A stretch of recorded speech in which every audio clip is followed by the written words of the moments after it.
দুদক দুদক আল্লাহ মাহফুজ জানে নিজে স্টার্ট তো নিতেই পারে না, ধাক্কায় ধাক্কায় স্টার্ট হয় না।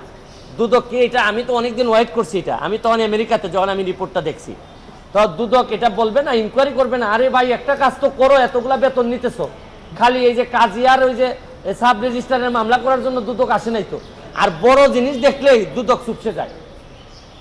আর আইজিপি মহোদয় এত সম্পদ বানাইলে হয় কি জানেন? কোন জায়গায় অশনি সংকেতটা, কোন জায়গায় অশনি সংকেত হচ্ছে কি, তাহলে যারা পরবর্তী আইজিপি মহোদয় যারা আছেন, পরবর্তীতে যারা আসবেন, তারা হয়তো ভাবতেছেন যে মডেল ক্যারেক্টার আমাদের কে হবে। যারা অসৎ হবেন তারা তো বেনজির সাহেবকে ধরে নেবেন যে উনি হচ্ছেন কি আমাদের আদর্শ। তাই এইসব চিন্তা করে দেখলাম যে এত লোকের সাথে কথা বলার চেয়ে একটা অ্যাপ্লিকেশন দুদকে দিয়ে আসি। আর দুদক যদি মনে করে না এত বড় জিনিসের বিরুদ্ধে যাওয়া যাবে না, তাহলে তো আমার মহামান্য সুপ্রিম কোর্ট তো আছেই, এইসব জায়গায় নক করব। আমার কথা হচ্ছে যে ভাই কতটুকু করতে পারবো জানি না, তবে চোখ রেখে বলতে পারবো যে আমি চেষ্টা করে গেছি। যতগুলাতে চূড়ান্ত পরিণতি হয়েছে, যেটাতে চূড়ান্ত পরিণতি হয় নাই, যেগুলাতে চূড়ান্ত পরিণতি হয় নাই, এগুলাতে আমার অভিযোগ চূড়ান্ত রকমের দেশের প্রতি অবমাননা হয়েছে। কারণ আমি তো এককভাবে দেশের মালিক না যে অবমাননা হইলে সব দায়িত্ব আমার। আমি আমার জীবন যৌবন সব কিছু এক রিস্কে রেখে আমি এগুলা সারা বাংলাদেশের মানুষের সামনে নিয়ে আসছি। বিচার তো কয়েক প্রকার হয়, একটা হচ্ছে গিয়ে হয়তো কাঠগড়ায় দাঁড়ায় না, কিন্তু মানুষের বিবেকে, মানুষের বিবেচনায় তো একটা বিচার হয়।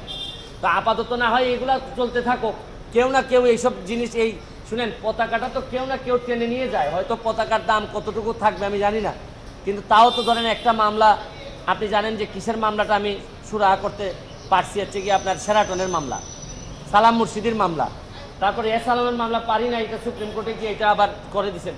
কিন্তু শুনেন, আমাদের ট্রায়ালে, আইন অঙ্গনে ট্রায়াল আমরা যখন করি, বিচার যখন করি, তখন আমরা যখন বুঝি যে এই আসামিরে বাঁচানো যাওয়া কঠিন, তখন কিছু কিছু কথা আমরা ট্রায়ালের মধ্যে বলে রাখি, ডিনায়াল বলে এটাকে আমরা ডিনাই করে রাখি, যাতে আপিলে গিয়ে কাজে লাগে।